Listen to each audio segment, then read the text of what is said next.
You can be the visionary of your own life. You can charter a path in which what you repeat in your daily acts of service, in kindness, in advocacy, in grace, and in fairness, that those become the very things that are recognized by the next wave of women, both young and old, who will also choose this moment to join the movement and make our vision for an equitable world reality. Well, living on Salty Island, I can fully appreciate how wholesome, sweet, and full of natural goodness this freshly squeezed Californian orange juice must be. And hats off to Meghan for showing this lovely, positive lifestyle with the sweetness of the California sun at the same time as the 60 Minutes Australia episode aired. And obviously the star of that show was Jason Kay, William's ex-private secretary. And my thoughts on that programme, I've not watched it all, I've seen the highlights. How Jason Kay can make a story last 60 minutes where there's no fact or detail really that's interesting is beyond me. But of course, Jason Kay was labelled by Meghan and Harry as one of the main reasons they left the non-working royal family. There was a serious allegation made against Jason Kay that caused one of Meghan's pregnancies to end early. I'm not his greatest fan. I'm sure most of Meghan and Harry fans are not his greatest fan either. I think the programme was a bit of a damp squib, to be honest. I think this is real. This is the real life that Meghan and Harry now enjoy. I think Jason Kay's views of what life was really like and how he behaved are not real. Comments are open as ever. Have a brilliant Monday. Catch up with you later. Meghan Markle cannot win for losing. Y'all mad because she got on a sweater from her alma mater, the place she paid tuition? The place she handed tuition money to. Y'all are mad she's wearing their sweater? Oh. She's better than me. Because I would cuss everybody out. I don't give a damn if she dug up this woman's archives and is wearing the exact same one. I don't give not one fuck. You know why? She graduated from there. 2 degrees.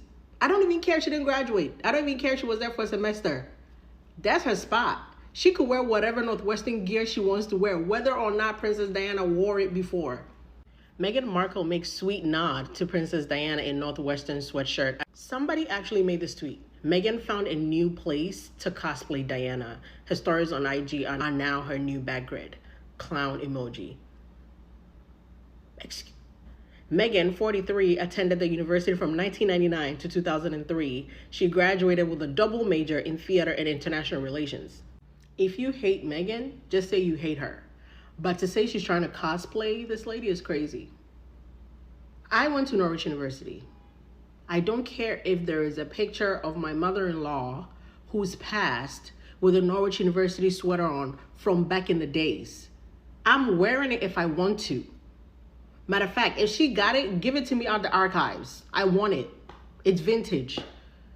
If she wore a Harvard sweater, you guys would have said, she didn't go to Harvard. Why is she cosplaying like a Harvard alumna? She could bring about world peace, and y'all would hate her. She could cure cancer, and y'all be like, we don't want it. We don't want that cure. Well, I first encountered Meghan as a senior, and it was the last 10 weeks, so the final quarter of her senior year. She was a university citizen, let's put it that way. She was a person who obviously was a theater major, and that's why she was in my class, but she was also a major in international relations. She was a member of a sorority. She was a person who made use of campus and was a member of multiple communities. And that's what I remember most strongly, is talking to a very dynamic senior who understood that her voice could contribute to a lot of conversations. You're hopeful that a person can graduate from college and realize their ambitions. If you look at Meghan's career, she has really made use of the platforms that she has had, right? So she has been outspoken as an advocate for women's rights. She has been committed to inclusion and diversity. And it's that social advocacy that I hope will continue and seems to be prepared. It seems like it will continue.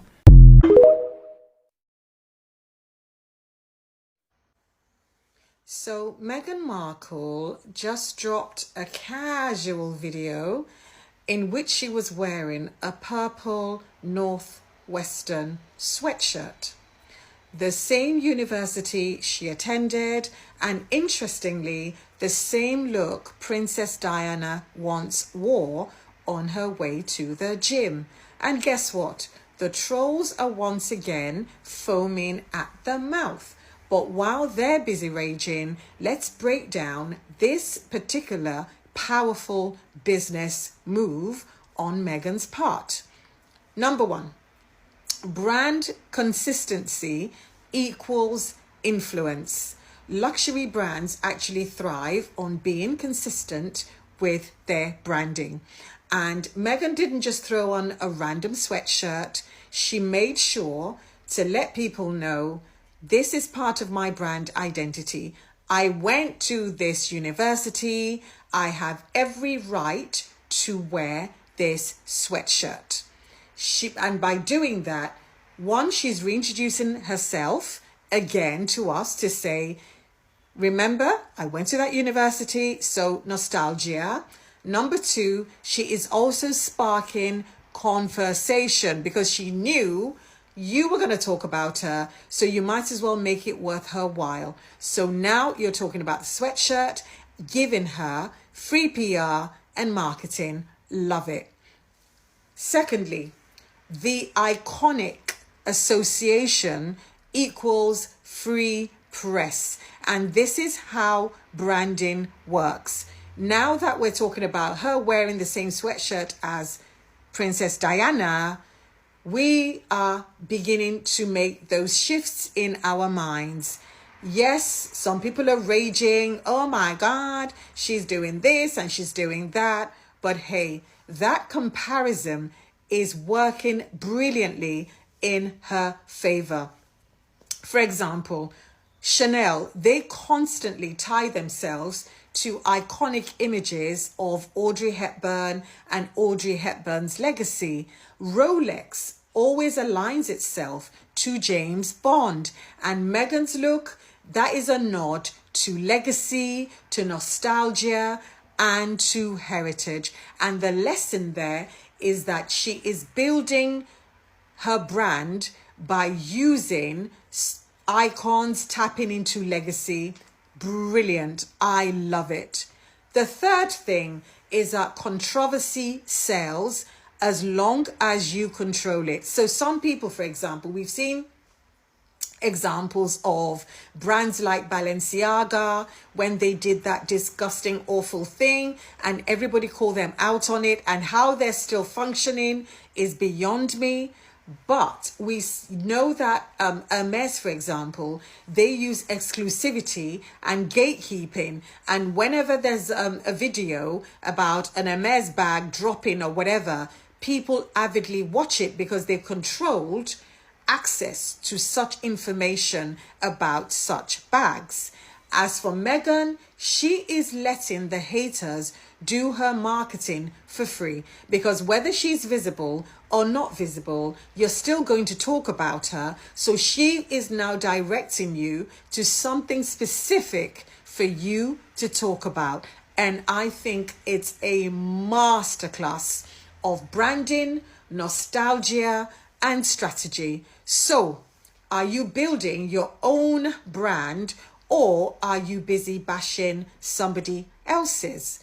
But anyway, for more insights like these, like and follow for more, because I really want to build an incredible community on this platform so I can share more amazing insights. Thank you. And then you were very outspoken and critical of Jeremy Clarkson's column that he put in again in another national newspaper. He's since apologised to them profusely. I think that when they were married, it was a beautiful day. Right. And people were celebrating how you saw this woman of color now in the royal family, gospel songs sung at the ceremony, the Queen sitting there. And then the reaction was so much acrimony and just looking to treat her differently.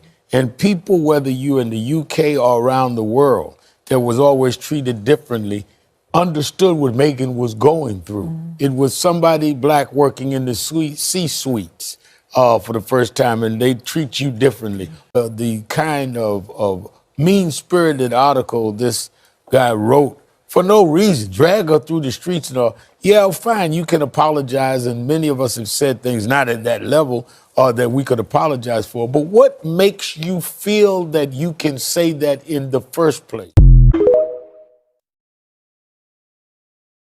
Is it me, or did the Daily Mail just steal the concept of my post? Am I glitching? Could you please have a look at this and tell me? So I posted this video responding to a comment about the hate towards Meghan Markle being manufactured, and I created this graph showing all the things that happened and how public perception based on social media comments were giving reasons to why they don't like her, based on the articles provided by the British tabloids, and I was showing how it dipped based on the smear campaign from the British tabloids against Harry. Well, I woke up this morning and I just found out about this article that the Daily Mail published showing their own graph of public perception. But this time they twisted the entire thing to make it seem as if Harry and Meghan did all these egregious things that made them hated, and they created their own graph. So I'm looking at this thinking, should I be flattered? Should I be offended? I mean, I'm a bit disgusted that they've taken something like this and twisted it to be so negative. But on the other hand, I'm flattered that as a small creator, a tiny creator, something as big as the Daily Mail will find my content and think, oh, let's steal this and let's twist it. So yeah, that's a good start to a Monday morning. Do you know what I think as a British taxpayer when I see fiction stories like this coming out of the Daily Mail? Fascinating graphic, fascinating. Reveals how the public turned against Harry and Meghan. It's not even true, we all know that. And I immediately think, what the heck have the British non-working royal family done now? Because this is an absolute distraction. Some things it could be. We know that Trump is desperate to release the Epstein unredacted files. I think Prince Andrew will feature heavily in those files. And there'll be no for him and the royal family. There'll be no getting away from what that information and data reveals. The situation between Kate and William. Did they really go on holiday together? Do the press know they're not together? Could be that. Third, what's happening with Charles and William? Is William really putting pressure on Charles to step down so William can become king quickly? Or is it the opposite? Is William saying to Charles, I need to get rid of my dopey wife so I can remarry in time before I become king? I don't know, guys, but I'll tell you something. History has shown us time and time again that the British non-working royal family cannot be trusted, and there's something going on because this is a cover-up. Comments are open, guys. As ever, let me know what you think. One of the things that she posted this week is her vision board for, we assume, for With Love Meghan, right? And it's just content. A whole lot of, just a whole lot of Easter eggs. So there are a lot of literal memes, or what memes used to be, from her TIG days, of like these kind of naff slogans. You can't please everyone. You're not a jar of Nutella. It. Exactly, that kind of stuff with a cursive font and then a little TIG thing. She's influencing like it's 2015. But I think it's back. This is my point, right? Because also on the corner of that vision board, because don't think I haven't zoomed in many times. What else is on it? There's a flat lay. Oh, what else is on it? So flattering to ask me. There's a pancake with a face made from bacon and bananas. This is very exciting. There are fabric swatches. That's so whimsical. That are definitely not from clothes, because she's not allowed to sell those. Not allowed to sell clothes as per copyright laws. There's a very cute little illustration of her and her man friend Harry in English coats, and there's a flat lay of a lot of what are presumably going to be the recipes from the show. I just think it's back. I think that level of aspiration, and probably for a lot of the reasons that you two were just discussing, like a bit of accessible joy, a little bit of trying to hold on to a portion of control in an uncontrollable world, or Martha whatever. Stewart 2.0. That kind of domestic aspiration, as well as, the White Lotus level, is kind of back in fashion. Since the day that With Love Meghan was announced, people like myself who were around during the TIG and since the TIG have been saying that no one is more excited for the show than we are, because we know how good it's going to be, because we saw it firsthand almost a decade ago. And then when she announced As Ever, she herself was like, if you've been around the TIG, you know. If you know, you know. And I don't know why I've been thinking about this specific thing from the TIG days so much, but I just hold on. As I've said many times before, I was a very big fan, and she often interacted with me and a group of other young people on social media, and kind of built this little relationship with us and mentored us. One thing she always did was she called me my sweet M or my sweet friend M. Like things like this, I would comment on her Instagram, and then she would just say like, thanks my sweet friend. And then when the TIG shut down, an email went out to all of like the email list subscribers with the message that is still, like if you go to thetig.com today, this is still what's on the website. And this is what it was. This is a screenshot of thetig.com today. And it starts out with, to all my TIG friends. And then you can pause to read it, but the ending. Above all, don't ever forget your worth. As I've told you time and time again, you, my sweet friend, you are enough. Thank you for everything.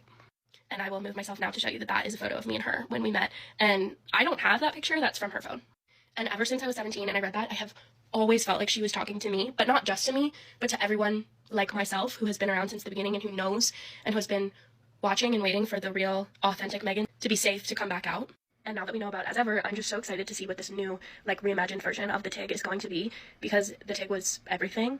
It's something that I have really missed. And especially the name As Ever, I really can't put into words, like, how meaningful that is.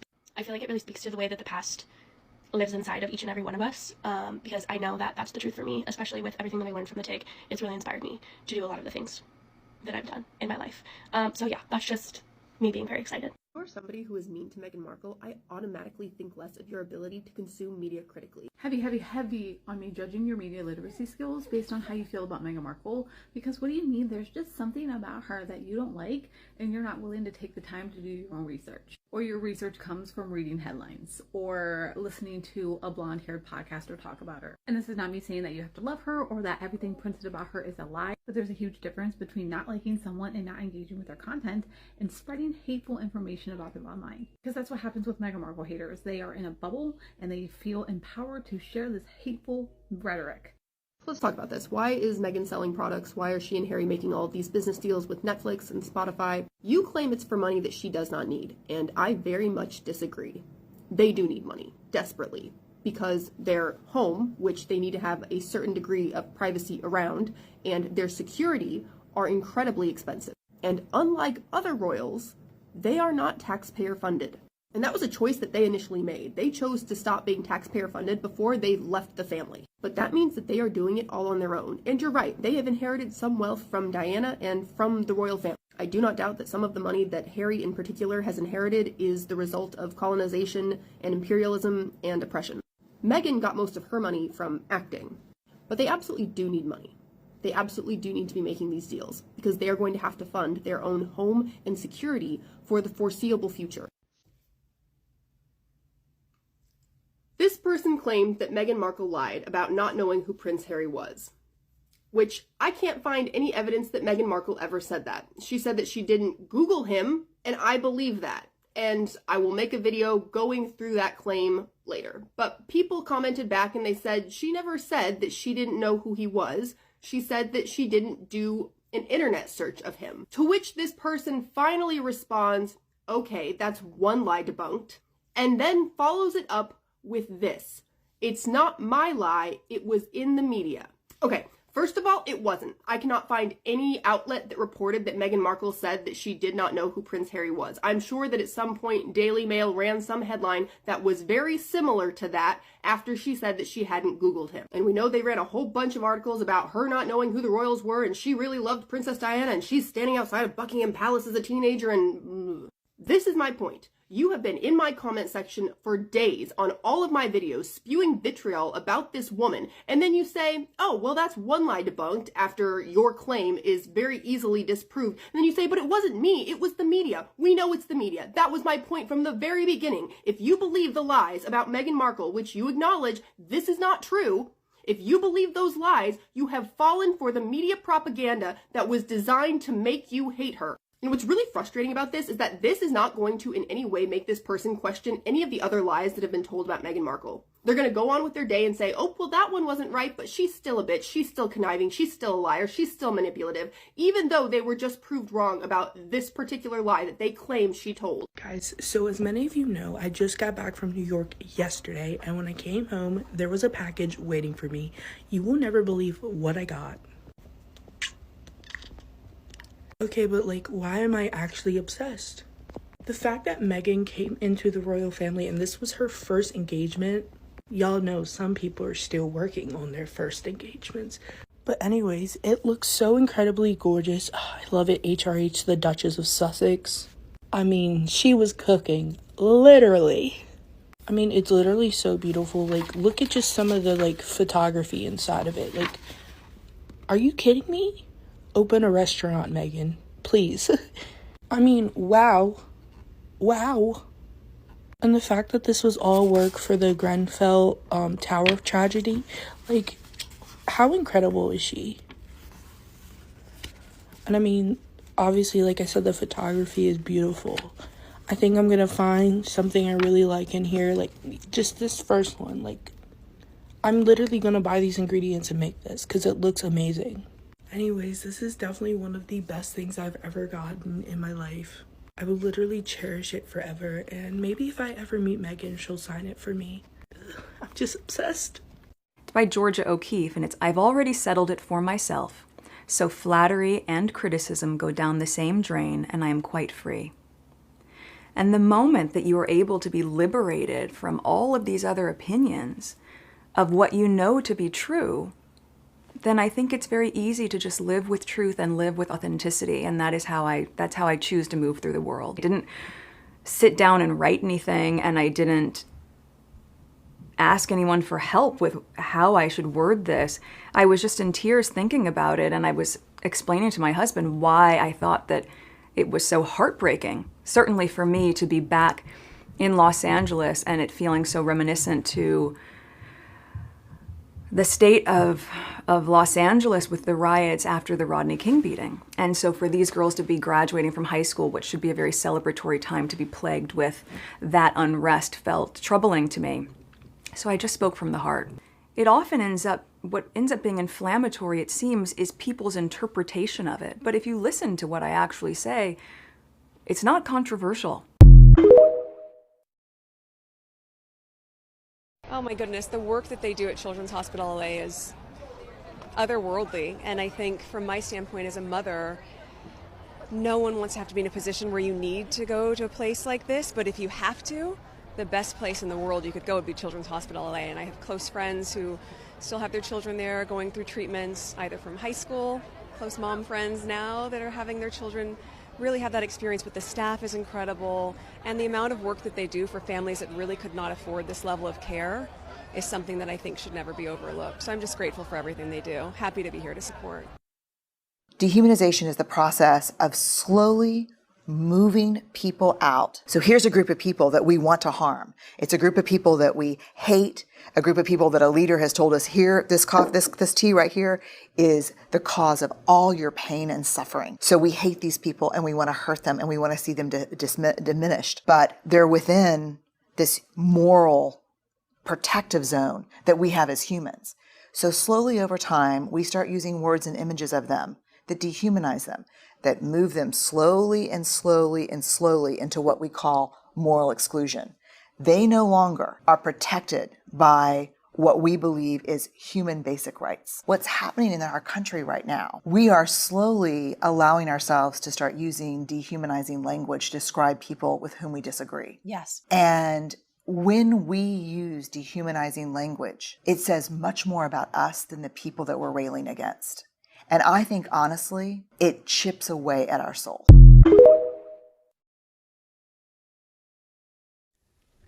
The African lineage of the royal British family's DNA didn't begin when Meghan met Harry. Queen Charlotte was a descendant of Madrigana, a Moor of African ancestry, who was the mistress of King Alfonso III of Portugal. Queen Charlotte descended from Madrigana's son's bloodline when he married a Susa. Queen Charlotte left Germany at the age of 17 to travel to England to wed her husband, King George III. They had 15 children.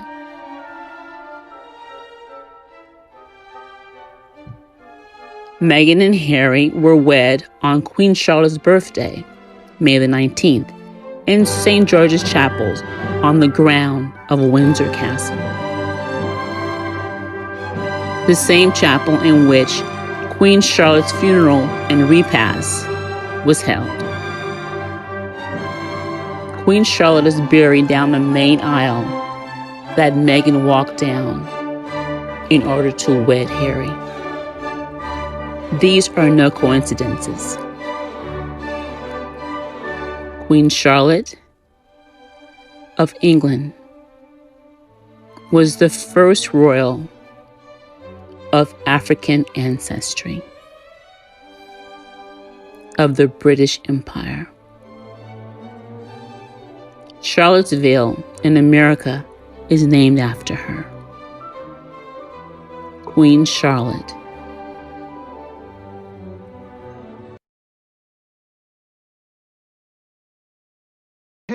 As well, we've got to distinguish between intended racism and accidental racism.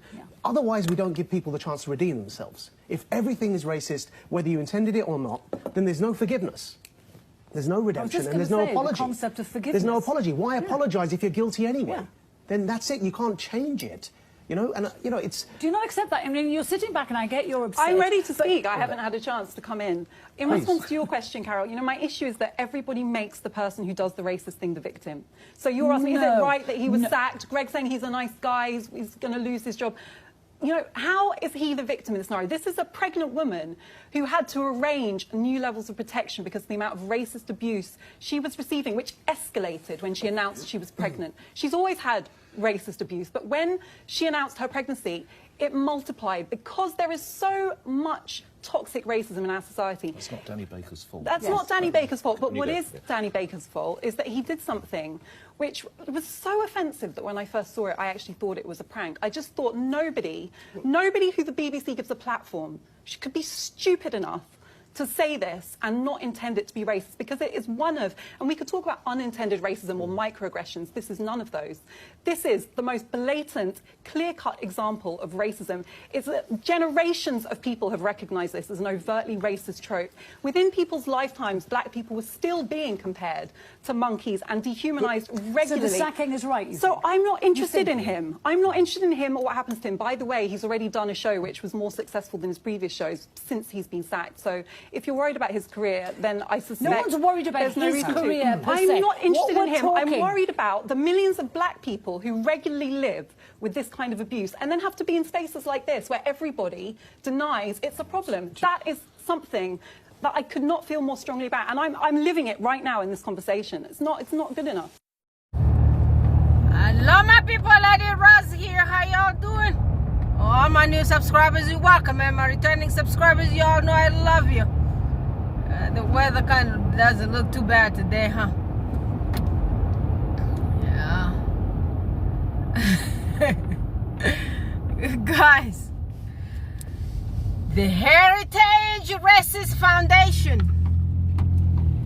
That Heritage Racist Foundation will never leave Prince Harry alone. And y'all know why they are suing Prince Harry. The article resurfaced again on those people's newspapers. Apparently the judges agreed to release whatever part of the document is immigration filing.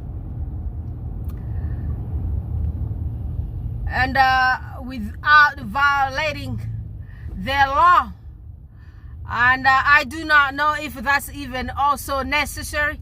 But I told you, you know, lots of those judges, I voted them out. I do not like none of them.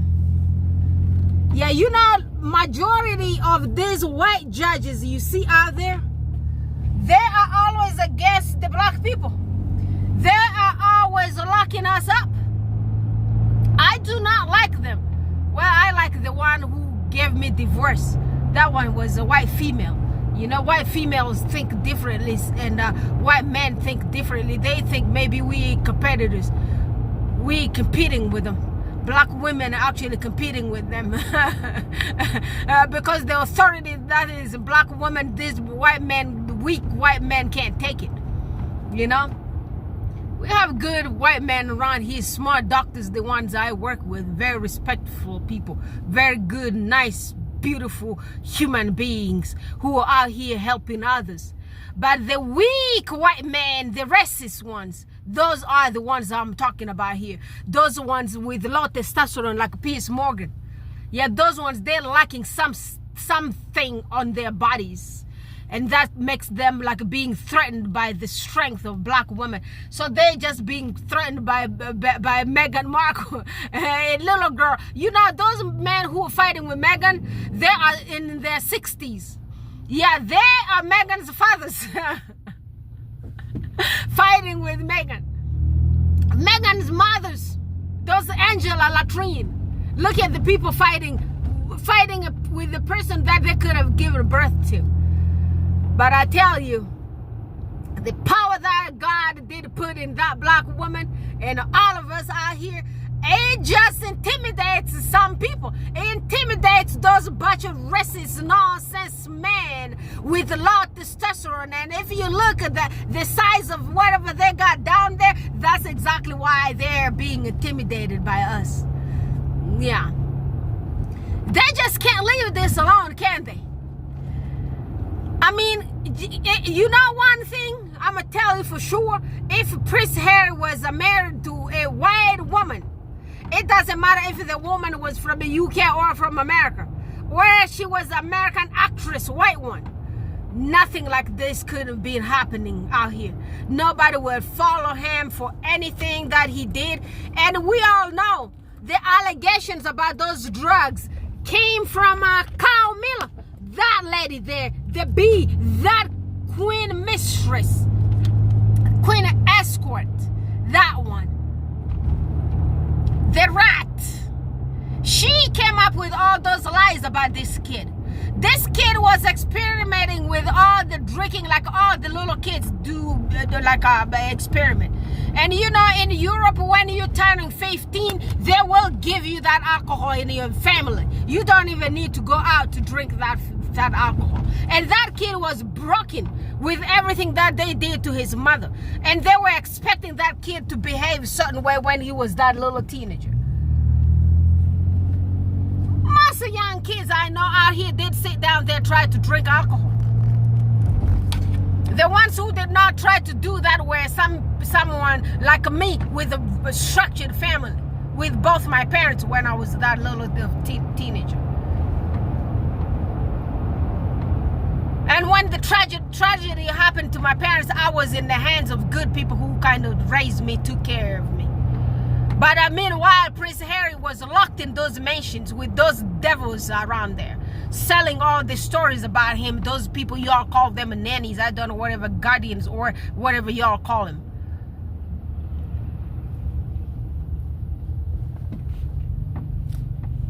Those kids were left by themselves. They didn't have nobody taking care of them. Nobody was there giving them like a family structure. Their grandmother, Lizzie, was busy with her own stuff out here with the guilt of wherever she also contributed with the unaliving of their mother.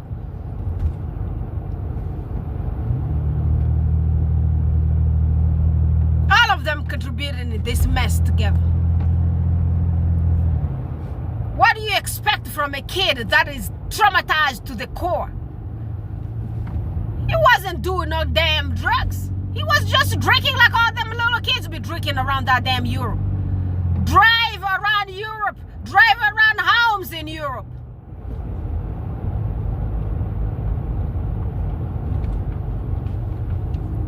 The little kids will drink at 15.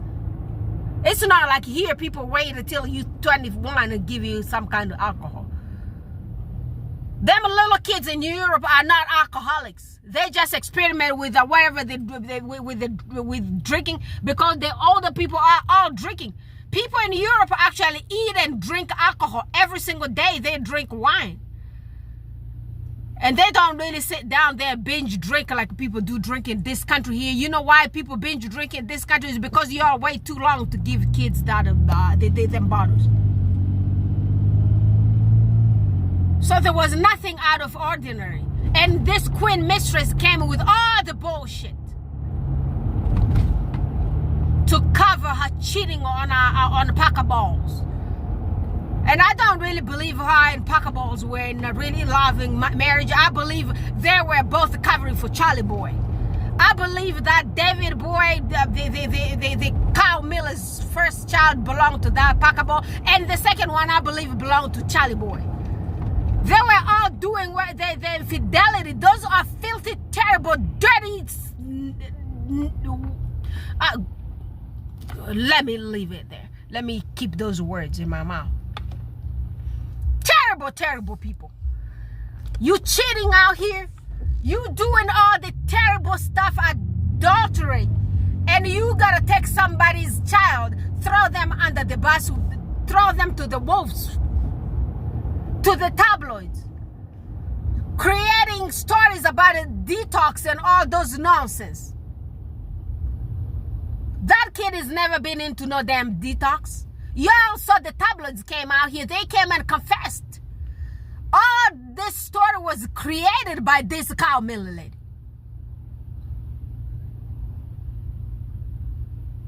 She came up with all that. Her was her tabloids. And guess who supported her? That guy y'all guys be calling the king. Charlie Boy. He came and supported the idea. He's like, guess what? If my kid is on those papers about all the terrible detoxing stuff and using all kind of like a mess out there, guess what? They're gonna leave me alone and they're gonna focus on that kid. And exactly that's what the tabloids did. Because guess what? The scandal like that sells more paper than the boring, terrible faced the escort B. So that's what they did. What else y'all guys want people to tell you? The tabloids told you the truth. How the story was created. Why not leave this kid alone? But you know why they won't leave him alone? Because he's married to a black woman. And because they just hate black race so bad. Guess what they did put themselves into right now? Did y'all see what they did put themselves into? On November, in November, on November 5th, 2024, did y'all see that? Right now here, all of them family members gonna run out of health care. They ain't gonna have health care coverage because of the hate that these people have. The good white people, we have them here. We work with them. They are our family members. We hang out. They will call you in the morning and check on you how you doing. They'll come to your office and say hi to you and give you a hug with respect and love.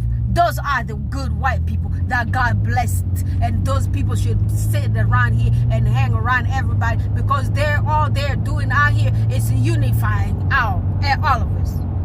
The ones, those are a few percentage that came out here to support Kamala Harris. We saw you, and we appreciate you. But the majority of those white races, guess what? We are all gonna be like we all gonna be suffering. We are gonna be going through this difficult time.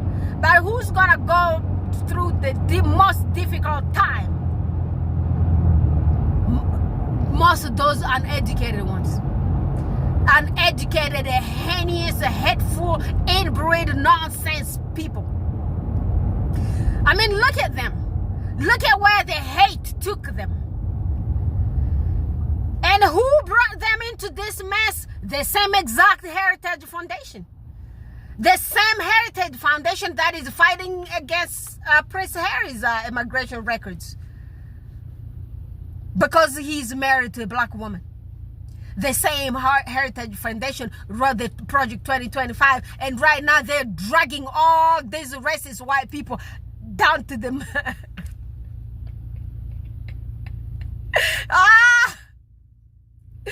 Oh my goodness. And all those people, I'm just feeling feeling sorry for the few percentage, for those few percentages that voted for Kamala Harris, for the few percentage that came out here, stood up to racism, stood up to bigotry, stood up to hate. I feel sorry for y'all guys. We're in this together. We're gonna hang out together and we're gonna sit down there and support each other. But one thing that we're not gonna do is go out there and march for any of this, because guess what? We voted 92% of ours. We voted against this one here to save all of y'all. But because you have so much hate, you have so much hate for yourselves. I love one of these white guy who came out here saying, you know what? All this thing here, all this hate came from the rich white man who came out here to divide the black people with the poor white people. And boy, that guy was right. He did not lie. I believe I did post that video in one of my videos. If you haven't watched my latest videos, or maybe 2 or 3 of them, go in there. You're gonna listen to that wonderful white man who came out here and told the truth. How they're putting the white people, the poor white people, against the black ones, which is terrible. And that's exactly what we saw during this vote, this election time. We saw it. All the poor white guys, the white women from all those sundown places, areas, they got paid $100 allegedly. That's where the 250 million of this Montecito guy went, to bribe those people to come out here and vote. And baby, right now here, they're down there in Alabama and Mississippi, they're out here looking for welfare. And guess what? The electricity bills jumped from $200 to $700. Good job. Mr. Orange, their president. Yes, sir, their president. You did good. You're doing good. Do it more to them. Guess what? Some of them are looking for those hurricane relief money. And the FEMA also is being shut down. I don't know when is the last day for that FEMA. When is that last day? Orange, do what you're doing best. They did you a favor. They voted against themselves. They voted against their insurances. And they are the most sickest people out here that I know.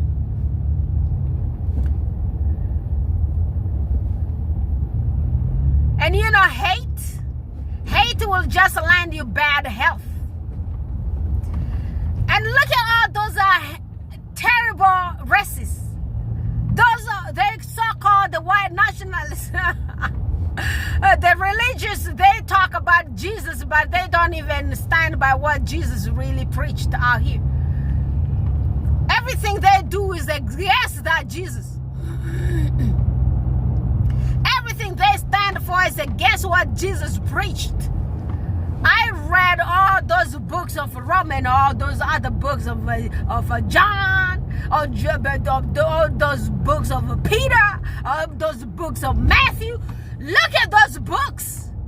Everything the Heritage Foundation and this white Christian nationalists are doing out here has nothing to do with Jesus. Has nothing to do with the Christianity. But guess what? You are feeling it right now. Racism is dragging y'all guys to the floor. I'm just enjoying myself. And what I'm gonna do for the next 4 years, I'm gonna post the screenshots of the articles that is working against you with your damn racism. Yes, we are gonna feel the pain, but guess what? We were prepared. We knew this one was coming.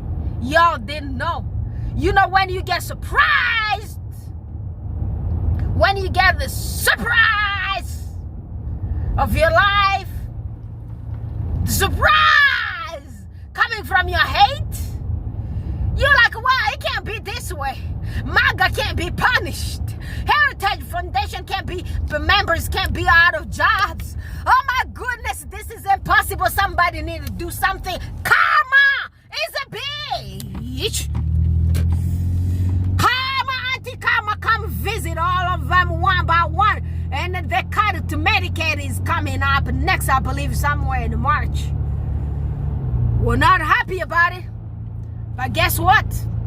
There are still some insurances that are out here that I'm gonna bill. But what are you gonna do? You need Medicaid to survive. You need Medicaid to give birth. You need Medicaid for your children. But one thing that I saw Orange Man did to y'all guys, he did work some bills towards the IVF. I don't know with that IVF how y'all give birth to those kids with no Medicaid. Oh gosh, love wins. That's what my queen Meghan said. Love wins. I'm telling you, this hate, it ain't gonna take you anywhere. It's just gonna ruin you guys right now. And I'm sure lots of y'all guys are falling into depression right now because all of y'all, most of y'all guys, these are hate people. These racists have chemical imbalance. Because you know why? Because they're inbred. They're twisted chromosomes.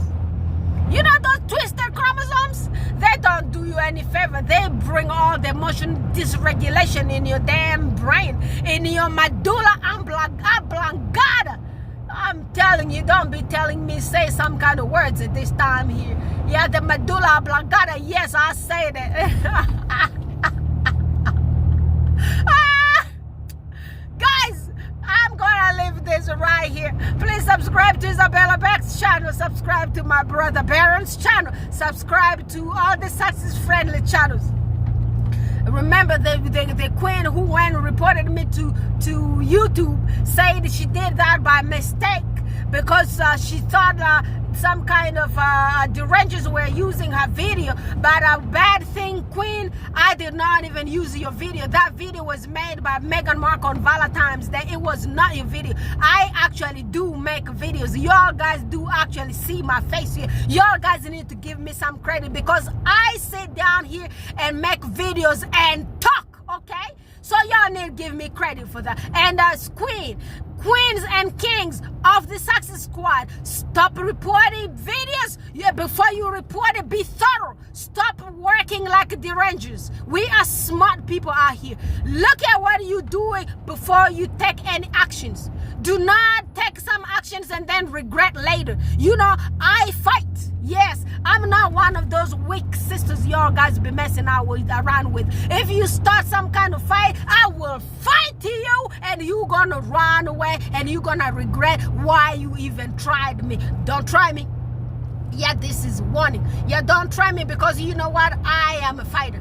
Yes, I'm a fighter. So let's go to Isabella Beck's channel and let's bring the sister to 10,000 subscribers. Y'all know my sister is working very hard with some associations there of human rights so we could fight this discrimination and the human right violation against Harry and Meghan. So she is doing that in England, and for that the people with whom she is trying to work this case out, requesting her to get 10,000 subscribers on her channel before they're gonna engage in any kind of work with her towards this Harry's case. Because guess what? The more we are, the better. Wait, what is this guy trying to do behind me? Let me push myself forward. Yes, in unity, we are gonna be able to fight these people. Divided, we are weaker, guys. Let's bring that unity. Let's all share Isabella Beck's videos on all the other platforms out there because it's the easiest way to get new subscribers. All right, and also do not forget to share my videos on those platforms as well. And we're gonna keep dragging these people, and we're gonna keep exposing these racists, the filthy racists, the poor-minded people. They are broke and broken in their spirits. And I mean, look at them. Look at them. They look miserable. I tell you, my brother, my sister, my queen, my king, those people look miserable. The beautiful white people, the ones with good heart, we have them here. They are out here supporting us. We work with them, we eat with them, we hang out with them. They don't look at us differently. We go to church with them. Okay? I love you. I'll talk to you again tomorrow. Bye for now.